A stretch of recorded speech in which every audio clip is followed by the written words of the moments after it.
I'll provide a brief introduction to the course and talk about some of the themes that we're going to discuss this semester that's going to bridge together a lot of the readings and discussions that we're going to have throughout the semester. One of the central questions that we're going to examine that is central to modern art and propaganda of the 20th and 21st century is that of who am I? The question of identity. This has been something that's been continually evolving and changing, and people are constantly trying to understand who they are and how they fit into the broader classification of humanity. And these things, although they often come across as resolute and absolute and biological, as we dig a little bit deeper, we're going to find that they're more human constructs that are based on propaganda of other entities trying to impose a label onto to other groups. But one of the central questions of the 20th and 21st centuries is who am I? This question of identity, whether it's race or whether it's nationality or ethnicity or religion. The central question is, what does that mean, right? What does it mean that I am from the United States? Or what does it mean that I am a man? Or what does it mean that I am Caucasian? How does that play into understanding who I am? And these ideas often come across as concrete and fixed, but we're going to start pulling them apart and seeing how people use these ideas to create labels for others. And so one of the assignments that we're going to take a look at on Monday when we come to class is this theme of who am I? What does it mean to be human? And so we'll skip over these temporarily, but we'll come back to them on Monday and discuss them as a class. I wanted to start our discussion of the semester with a couple of clips from Shrek. Often films reflect life. It reflects some of the themes and concerns that we have. Art imitates life. And so I wanted to show you a clip here, and then I'll talk a little bit about how it relates to some of the themes that we'll discuss this semester. Yeah, it'll grind your bones for bread. Yes, well, actually, that would be a giant. Now, ogres, they're much worse. They'll make a suit from your freshly peeled skin. No. They'll shave your liver, squeeze the jelly from your eyes. Actually, it's quite good on toast. Back! Back, please! Back! I warn you! Right.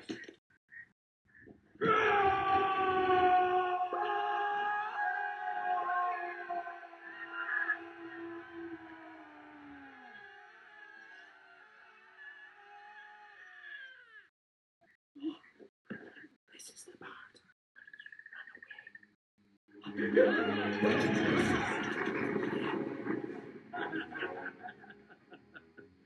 stay it!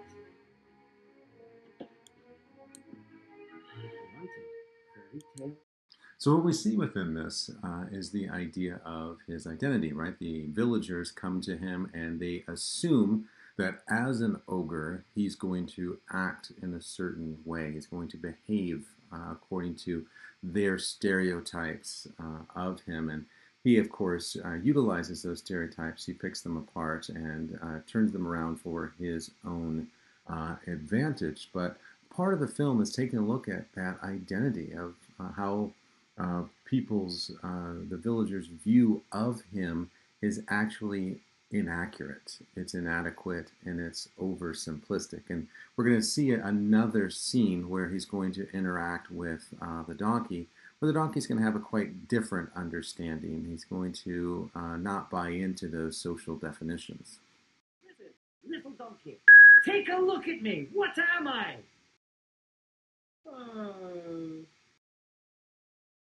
Really tall? No! I'm an ogre! You know, grab your torch and pitchforks. Doesn't that bother you? Nope. Really? Really, really. Oh, Man, I like you. what's your name? Shrek. Shrek? Well, you know what I like about you, Shrek? You got that kind of, I don't care what nobody thinks of me thing. I like that. I respect that, Shrek. You all right.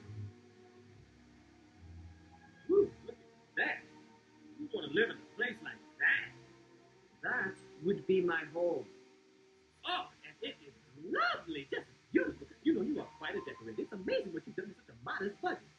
I like that boulder. That is a nice boulder.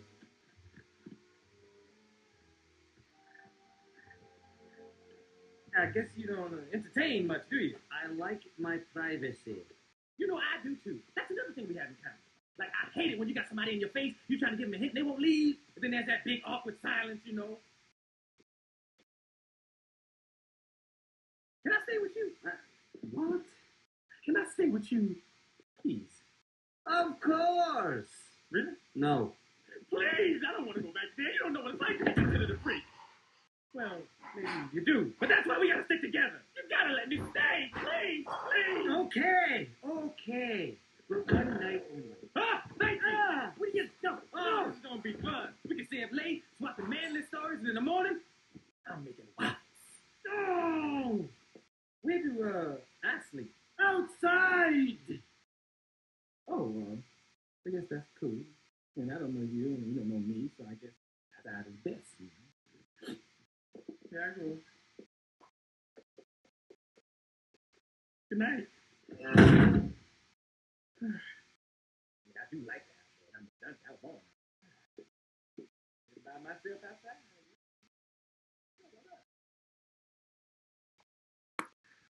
Poor donkey. What we see within this film is that, or at least within this particular scene, is the donkey is making fun of the kind of stereotypes that people view Shrek, right? Shrek says, "What am I?" and donkey says, "Really tall," right? And so he doesn't buy into those social definitions of Shrek and those and he sees them to be limited. And what we see within each of the Shrek films is that idea of questioning identity, because that's been one of the central questions of the 20th and 21st centuries, is this question of who gets to define who I am. Shrek 2 deals with this idea of identity once again. In Shrek 2, Fiona and Shrek, they kind of bounce back and forth between human form and ogre form, questioning the identity of and the expectations and the roles that they're supposed to play according to their specific group. And then in Shrek 3, I believe, you have King Arthur questioning his identity and whether or not he should become king or whether he should remain an obscure teenager, and some of that awkwardness. And so the idea that we're going to discuss is how other groups, or how groups in power, define other groups, and they use propaganda as a means of imposing a way of seeing the world onto others. Now, we tend to want to believe that we're all individual actors, and of course we think for ourselves, and we have no external influences whatsoever. And to some extent, that there might be some truth to that, but it might be overly simplistic to assume that we have no influences that are weighing upon us whatsoever, right? Generally, the people who say that the outside world doesn't influence me at all, these are the same people that are wearing expensive Nikes or Yeezys or Gap jeans or whatever the case may be. That there are influences that are going to shape the way that we see the world, that's going to shape our status and our view of ourselves. And so what we're going to take a look at this semester is how propaganda shapes our world and shapes our perception of the world. And to continue this idea from Shrek, I think this quote is really good. It helps to bring to light some of the ideas that we'll talk about this semester, and some of the ideas that were illustrated within Shrek. The quote says, "One would do well to remember that you can be just as wrong just as often about others as others tend to be about you." And this is something that we generally don't think about. I mean, maybe you're better at this than I am. But we tend to, when we see someone walking down the street, whatever they're wearing or however their hair is or whatever they look like, we tend to say, "Oh, I know how this person is," right? We generally tend to size them up in whatever way, whether we're conscious of it or not, and we tend to make assumptions about them. And that's in some ways how a small way and how propaganda works. It shapes the way that we perceive the world. And And it happens in such a way that we feel right about the way that we see the world. And we feel that we can't be wrong because that's just the way it is. And Neil deGrasse Tyson says the following, which adds to this idea. He says, one of the biggest problems with the world today is that we have large groups of people who will accept whatever they hear on the grapevine just because it suits their worldview, not because it's actually true or because they have evidence to support it. People prefer reassurance to research. And that's one of the biggest problems, and somewhat of the irony that we have today, that we're living in the information age, and yet the actual idea of information is so easily manipulated and not really as widespread as you would think, because we tend to want to see the world according to our own perspective. We want to see the world according to our own worldview, and we're only looking for things that will justify that. And what generally tends to happen is we disregard information very quickly that is contrary to our view of the world, and then we only look for things that support it. One of the technology terms out there, some of you may be familiar with this, is a filter bubble. A filter bubble pertains to internet searches, particularly with Google. That Google has been really good at using their algorithm to base the history of our searches, and then use that information on our future searches. And so they're really good at predicting what we're going to search for next. And it's all based on our internet searches and based on what websites we click on and what articles we read. And all of this is well and good, and it particularly helps Google become the #1 search engine out there.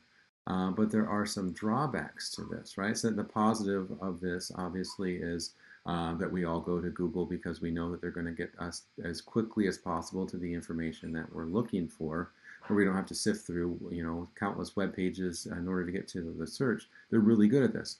The downside of this, though, is that we tend to only start to read articles and get web pages that justify our worldview. And so even though we're living in the information age, it's not as though information is any better than it may have been 10, 15 years ago. We're just getting more information that justifies our own worldview, and we're kind of living in our own information bubble. In fact, they did one study between DuckDuckGo and Google, and they had 87 volunteers across the country conduct the research on or do an internet search, one on DuckDuckGo and one on Google. And what they found is that on Google, the responses were vastly different according to the person's ethnicity, according to the person's political affiliation, whatever kind of groups that person identified with, according to their past search history. The searches came back very different. And so what we're seeing as a result of this is that people are actually becoming less informed today, and they're only seeing a very narrow, a very small sliver of information. I like this that comes from a talk from the Ensign, and Brother Callister said the following, quote, "Two axemen held a contest to determine who could cut more trees in a day. At sunrise, the contest commenced. Every hour, the smaller man wandered off into the forest for 10 minutes or so. Each time he did this, his opponent smiled and nodded, assured that he was forging ahead. The larger man never left his post, never stopped cutting, and never took a break. When the day ended, the larger man was shocked to learn that his opponent, who seemingly wasted so much time, had cut many more trees than he. 'How did you do it when you took so many breaks?' he asked. The winner replied, 'Oh, I was sharpening my axe.'" And so as we think about this in reference to filter bubbles, in reference to Shrek, we need to be willing to leave our post, our metaphoric posts of our viewpoint, of our way of seeing the world, and sharpen our axe, sharpen our critical lens, and pushing through the mental constructs that we tend to create about the world. And I will say this, sometimes that's extremely challenging to do. Sometimes that creates a lot more anxiety, a lot more uncertainty, because as human beings, we tend to be pretty comfortable at our post, doing what we're doing, not really looking deeper. This class is going to push us to look deeper and to sharpen our metaphoric axes as we push through propaganda and seek to find greater understanding. Thinking about what do you want out of education and how does this all fit together, I like this quote by Elder Bednar. He says, quote, "I observed a common characteristic among the instructors who have had the greatest influence in my life. They have helped me to seek learning by faith. They refused to give me easy answers to hard questions. In fact, they did not give me any answers at all. Rather, they pointed the way and helped me take the steps to find my own answers. An answer given by another person usually is not remembered for very long, if remembered at all. But an answer we discover and obtain through the exercise of faith typically is retained for a lifetime. Only in this way can a person move beyond relying upon the spiritual knowledge and experience of others and claim those blessings for himself or herself." And I like this, particularly that last part, right? The idea of moving beyond the reliance of others. And that's really what we're going to seek to do as we seek to decode a lot of the propaganda, a lot of how other bodies influence and package information for us in a certain way. That then we become objects to be acted upon. And what I want to do as we sharpen our axes and as we look deeper is to become agents to act for ourselves. And I think that that there's a lot of good ideas here. As he talks about the classes that that mattered most to him, they didn't just give him simple answers. Generally, what propaganda tends to do is it tends to oversimplify the world and package it in such a way that it's so nice, it's so neat and tidy, and everything is just wrapped up in a nice little thought. But it doesn't necessarily push to complexity. It doesn't really force us to think deeper. Art, on the other hand, generally tends to get us to think deeper about the world around us. It gets us to think about how we can become better, how we can improve. Propaganda just tells us we don't need to think. Here, just take this information, just digest it, and you will be fine. And so as we think about that in terms of this course, in terms of your education at BYU Idaho, a question at the bottom that applies to what Elder Bednar says is, would you rather someone teach you what to think or how to think? Right? Many people would rather, just tell me what to think, tell me what's going to be on the exam, and let me go on about my way. Or I just am here to get a degree, so all I need to know is the bare minimum. I don't really want to dig deeper. But what are they really getting out of their education? Right? Are they really getting this idea of learning? And just to pick up on this point, I wanted to debunk two myths that are out there. The first myth is that grades equal self-worth. This is often believed by many students, and in fact, even some faculty buy into this to some extent. And it is completely and utterly wrong. Whether you get an A in this course or an F in this course, it doesn't change your total worth, right? Your value is still going to be the same. And so I just encourage you not to base your identity on what grade you're going to receive. Sometimes it might be a great grade, which is wonderful, but it doesn't necessarily make you as a person any better. Sometimes your grade is going to be a little bit lower than you'd hoped, and that doesn't make you any less of a person. I sincerely hope that when you get to the judgment bar of God, He never asks you, how did you do in Brother Osted's Humanities 214 class? Right? It's not going to happen. There's so many other things in life that are better than what you're dealing with here. I mean, I can help you on some of the ideas and some of the critical thinking, but it's not going to change your worth. The value of the grade is not going to change your inherent value. And then another myth I want to debunk is this one, which I often get. So just to throw these two out there at the beginning of the semester to help frame the course, frame what you're to expect out of the course. Meeting minimum requirements does not merit grades of excellence. That when you meet the minimum requirements, whatever the case may be, a minimum requirement is a minimum grade, right? That's the way that generally is set up. That if you want to get an excellent grade, you have to submit excellent work. And so Sometimes I get a little pushback saying, "Hey, I met the minimum word requirement.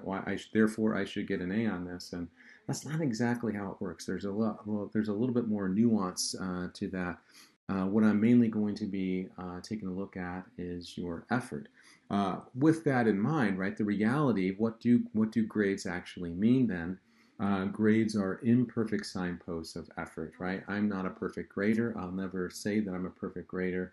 All I can do is I look at the final product. I have no idea exactly how much time you put into whatever paper or discussion board or whatever comments you're making within our discussions. I don't know how much effort went behind that. I don't know how much reading went behind it. All I know is the final product. And so when I see the final product, I'm just making an observation and then making an assessment based on how much effort I think went into that. And so it might be imperfect. Some people might spend a lot more time on their paper and get a lower grade than someone that spent less time and does a better grade. All I'm able to do is to see the final product. And so it is imperfect. So we shouldn't base ourself on imperfect things. We shouldn't base our identity or our value on imperfect things. We just need to, strive to grow and improve. We're all striving to grow and improve. And just to kind of further this point a little bit, this quote comes from the Senior Vice President of Operations for Google. And he talks about this idea of GPAs. And he essentially says that GPAs are worthless. And this is going to be something that's a little bit different than what you're going to hear on campus from students and sometimes from faculty as well, right? So again, what we're doing here is we're decoding propaganda, right? The propaganda says that you need to work really hard and get really good grades, otherwise your life is going to be over as you know it. That's not the truth, right? Let's take a look at this a little bit deeper. What he says is, quote, GPAs are worthless as a criteria for hiring, and test scores are worthless. We found at Google, right, that they don't predict anything. In fact, the proportion of people without any college education at Google has increased over time. And so GPAs, what they found, are imperfect. All they're doing is assessing whether someone is able to follow the rules, right? That's kind of what grades generally reflect, is someone followed the rules, they knew how to, quote unquote, game the system or whatever the case may be.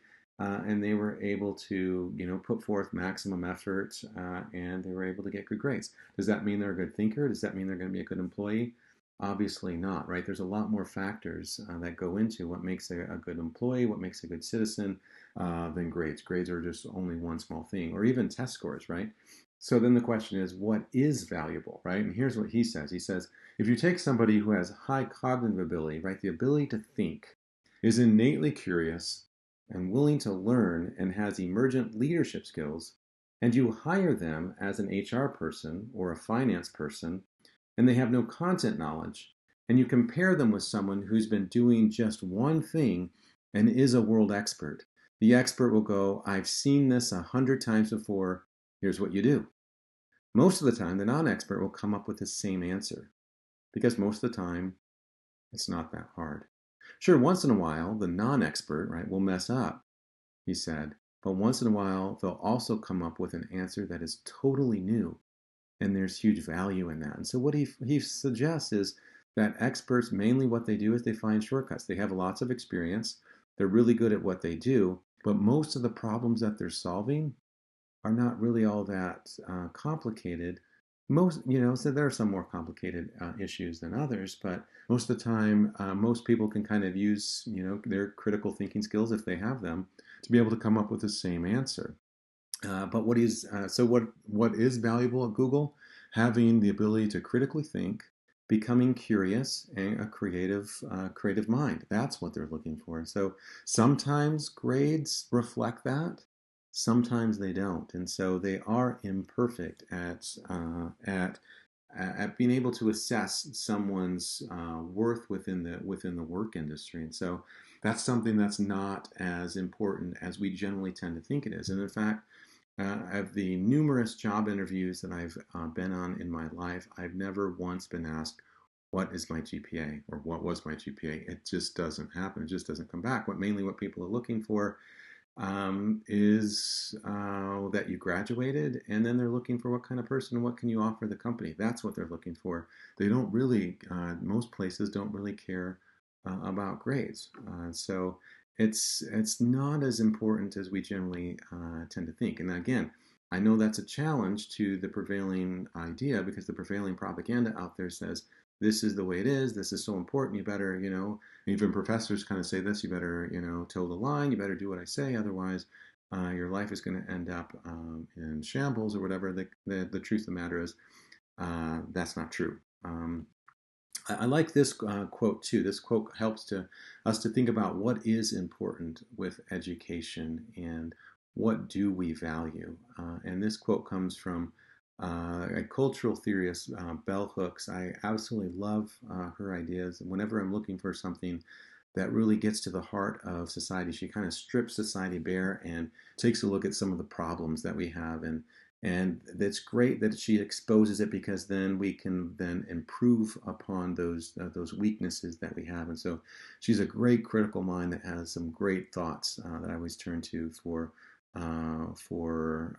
insights, and she always blows my mind. She says, and here she's talking about students that when she taught at Harlem versus when she taught at Ivy League institutions like Yale, and she says that there's some similarities between these students and there's some differences. And so this, what I want you to get out of this is, what are the similarities between Yale and Harlem students, and what are the differences? She says, quote, "The first thing I noticed is that my students were equally brilliant in the Harlem setting as they were when I taught at Yale or Oberlin. But their sense of what the meaning of that brilliance was and what they could do with it, their sense of agency was profoundly different. When students came to Yale, they came there knowing that they are the best and the brightest, and they think that they have a certain kind of future ahead of them, and they, in a sense, are open to embracing that future. It has nothing to do with the level of knowledge. It has more to do with their sense of entitlement about having a future. And when I see among my really brilliant students in Harlem, many of whom have very difficult lives, they work, they have children, is that they don't have that sense of entitlement. They don't have that imagination into a future of agency.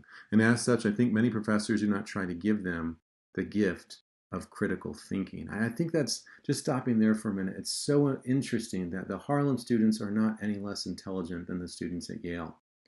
What is different is what they expect to do with their future. As I've taught across the country, what I've found is that students at BYU Idaho are just as intelligent as anywhere else. But much like this quote, sometimes that understanding of what they can do with the knowledge is lacking. Sometimes people come to campus and they think, all I want to do is to get a job and to be done, right? They're not thinking about more of the life skills that they can gain from this, some of the life fulfillment that they can gain from this, and some of the more different aspects, right? There's more to life than just getting a job. And here's what she says, just to conclude with her quote here. She says, "In a certain kind of patronizing way, education just says all these people need is tools for survival, basic survival tools, like their degree, so they can get a job, and not, in fact, that we enhance their lives in the same way we've enhanced our lives by engaging in a certain kind of critical process," close quote. So what we see here is kind of interesting. Sometimes educators fall into this, and sometimes students fall into this trap of thinking that all we need to do is focus on survival tools. And what I want to encourage this semester is to move beyond those basic survival tools and actually get at thinking and critically and creatively, and push towards focusing on a richer, more fulfilling life. What I found often is the case, and this is kind of sad, that most people are merely surviving and they're not really thriving in life. And so a question that I want you to think about, or a thought here, is that there's a big difference between merely existing and truly living. And I want you to think beyond this idea that life is just merely to go get a 9-to-5 job so you can get a house and a car, and there might be more to this life that Heavenly Father has sent us here and to exist and to grow and to enjoy some of the beauties. Here is a quote just to kind of end here. I wanted to end with a quote from President Oaks, and he says the following. He says, and this is about what teachers should expect for their students and what students should expect from their teachers. And so there's a two-way street here. That education is not just about me as the teacher trying to, as you know, in terms of propaganda, just to try to force ideas onto you to shape the way that you see the world. But it's also not just you guys on your own trying to find your own path and trying to find your own way. That there is this two-way street, and he really hits that point pretty hard here. It's a really good quote that I want you to think about. He says, "You can expect your teachers to be explicit and forthright in describing your shortcomings. A teacher who rewards an average performance with a mark of distinction is false to the trust of his or her students. Evaluations are the signposts and milestones on the road to growth. Inaccurate markers can only lead us to a wrong destination or persuade us to rest complacently in the shade of a mediocre valley when we are still a far journey from the summit of excellence. If you wonder how brother so-and-so or sister so-and-so could have been so hard on you when they are brother or sister in the gospel, understand that they pay you their highest compliment by explicitly recognizing when you have not measured up to your possibilities, and by forthrightly advising you of it. Our teachers should not and will not indulge in erroneous or shabby effort, and you should not expect them to do so. Certainly not for the sake of a brotherhood or sisterhood in the gospel of the master teacher, who has told us that those whom he loves, he chastens and corrects." He says about the teacher, the BYU teacher will be kind and loving, and at times that will be his or her greatest challenge. Since students, I think you will concede, can sometimes be very difficult. Now, I know that does not apply to any of you, but I am sure you have heard of this happening on campuses. Sometimes our resistance to knowledge is directly proportional to our ignorance. The less we know, the more we resist knowing, until some kindly teacher succeeds in planting the idea that there may be something to learn from that book or that lecture. And so a couple ideas that are interesting here, that we need to focus on excellence and let's not accept anything less, much like President Oaks here suggests that we should be striving for excellence, and much like what Bell Hooks suggests, we should not accept anything less. We should not just be focusing on basic survival. We should be focusing on thriving and constantly improving. After all, that's why we're here.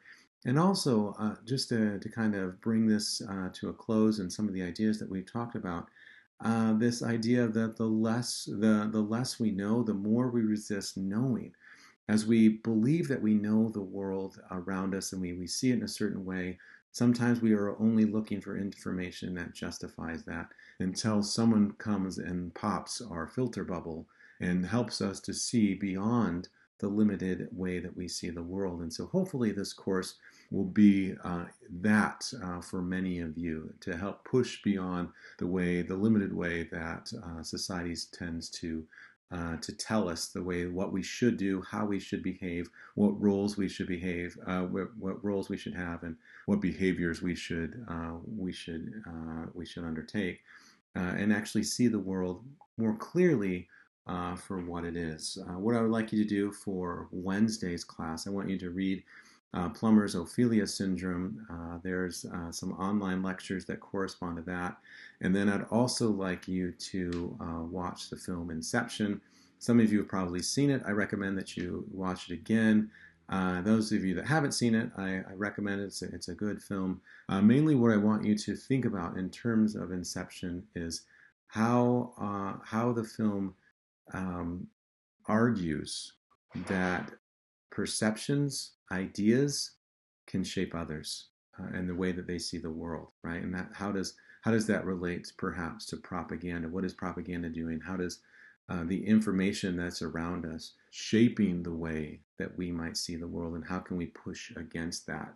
So read the article, watch the film. There's also an assignment for Friday that you need to watch out for and be aware of. These will be on the discussion board. There'll be topics that you're to respond to on the discussion board, and then we'll come back on next Monday and we'll actually talk about them in more depth. And I wanted to see what your ideas are, get a sense of your thoughts on this as you're processing this. Sometimes it's a lot to process. And then also before Wednesday, make sure that you take the syllabus quiz. So read the syllabus, take the syllabus quiz, which again, you can take multiple times. I'm just trying to get you to get a sense of knowing what the expectations are to reinforce that for you so we're all on the same page.